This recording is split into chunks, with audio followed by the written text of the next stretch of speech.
What I wanted to say, and what I'd like to say, is now speaking as a mother, not as a lieutenant governor, but a mother in a lieutenant governor.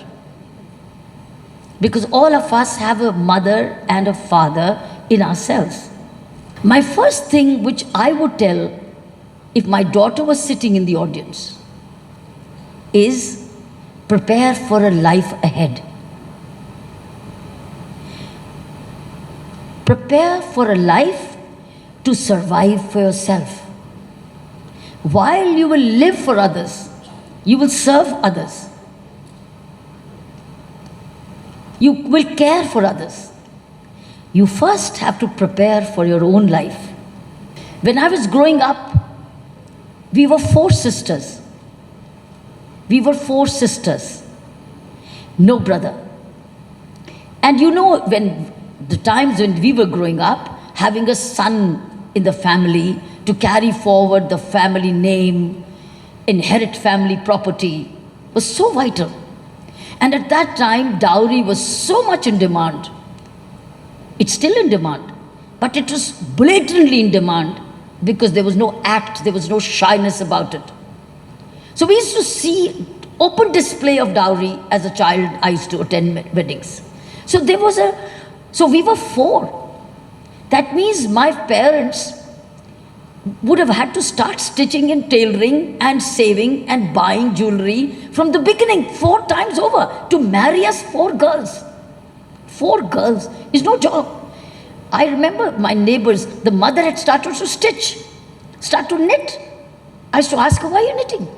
Why are you stitching? I'm making the clothes for a dowry.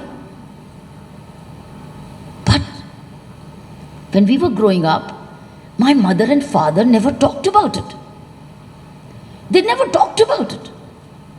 They never talked about that one day we will be belonging to another home, we will be going away, and that they will have to give us a lot of dowry. They never talked about it.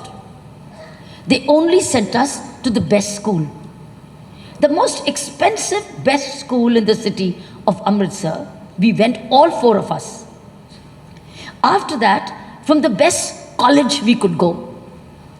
The best sports, what I'm saying is, my parents decided to invest their same savings, same money, instead of saving to marry us off, they saved us to make us stand on our own feet. Exactly what Justice Bashir looked at 60 years ago.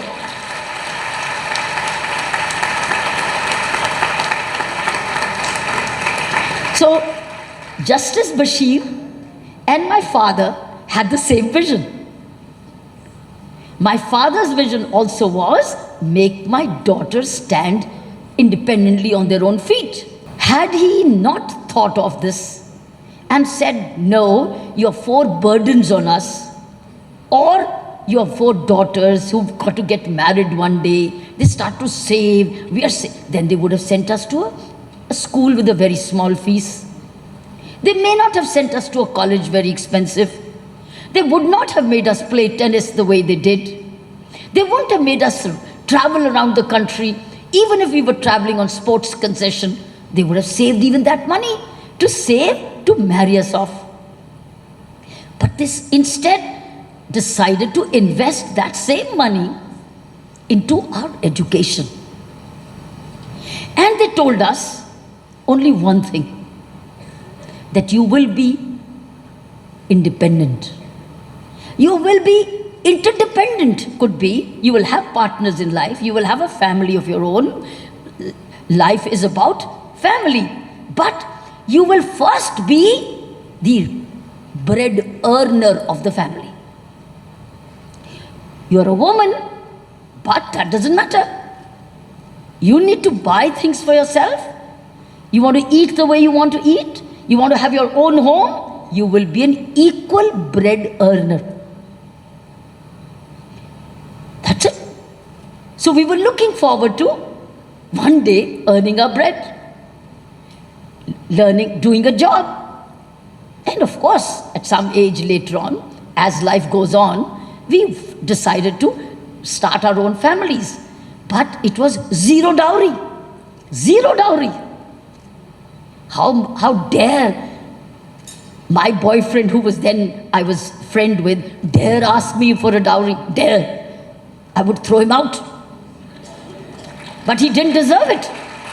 That means he won't deserve it. But he would not have been my friend if I had known that he was going to one day demand dowry. What I'm saying, my friend, my first message for you is, if my daughter is sitting with you, is grow up first to find out your own identity. Who are you? What is your name? What is your identity? Are you going to surrender it, or are you going to carry it forward? Your first thing is not to lose your identity. You will keep your identity. You want another identity, it can become plus, but not minus you. Not minus you, but plus him. That's your choice. That could be your first condition, that I am my own name. It's my mother's name or my father's name. This is my earned name.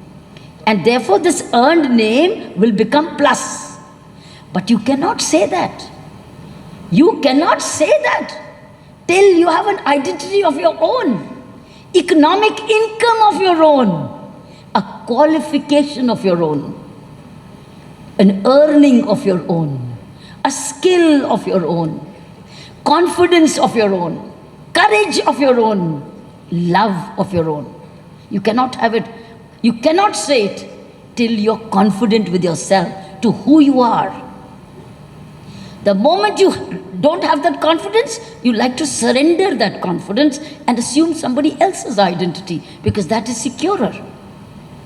So my first message is that before you decide to move into anything beyond yourself, create your own identity. And without that, and that identity means education. Your life is your life. You're going to live for the next 70, 80 years, because life is becoming long. Parents will come, will go. They will all go. Seniors will go. They all go one day. They have to go, because this is what life circle is about. Whether it's painful or not, they go. They don't stay on forever. So you have to be ready for your own life. Plan what you have to be earning now. What kind of life you want to lead now. Plan things for this now. How many of you play games? Outdoor games? Outdoor games like boys do. How many? This is little. This is not much.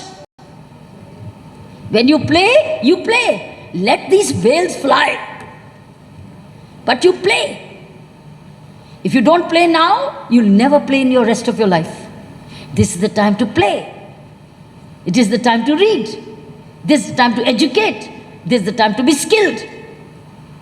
This is the time to be ready to earn. After that, you will have responsibilities. It is my playing which made me a champion. From the age of 9 and 8, from school time, I was playing every day. I used to beat the boys. When I used to play with boys. So sometimes they won, sometimes I won. So I keep doing the same thing. It doesn't matter to me. So my adversaries are not my enemies, they are my opponents. Because you play with an opponent. Sometimes the opponent wins, but the better player wins. So winning and losing goes on. But winning comes not by luck. Winning comes by preparation. And when the marriage proposal comes, ask the boy, I am going to work. What about you?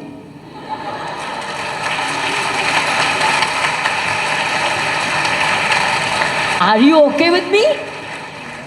He'll say, yes, yes, okay. But we'll have a joint account. Oh, that's a nice idea. You can say, yes, we can have a joint account, But that joint account will be having your money, my money will be in my account.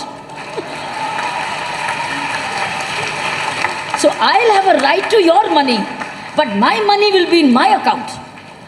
Then you see what he says. If he says, no, no, no, no, your money also in my account, then you say, no, no, no, no.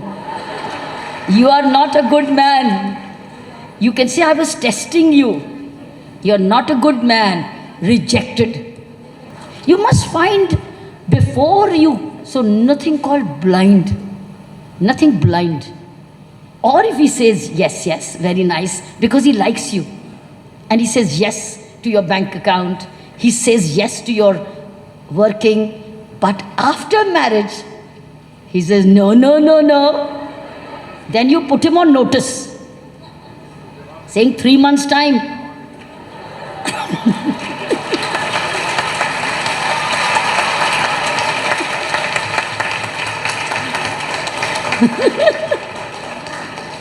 That should be your secret. Don't tell your parents. Because if you tell them, then you're in trouble. You keep it at the back of your mind. I will watch him. If he takes away my money also, does not let me work also, he is not a good husband. He only wants biryani. I'm not here only for biryani. I'm here to share biryani. Not only bake biryani. So that is what you have to judge. And if he asks for anything, demands anything, saying no demand.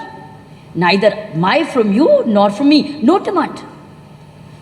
Whatever my parents want to give me is their choice. It will go into my bank account, not yours. That's your security which the parents may give you. Your security. What I'm trying to say is, I'm trying to prepare you for life so that you are safe. What does a mother want for a daughter? Safety, security, prosperity, happiness, good health.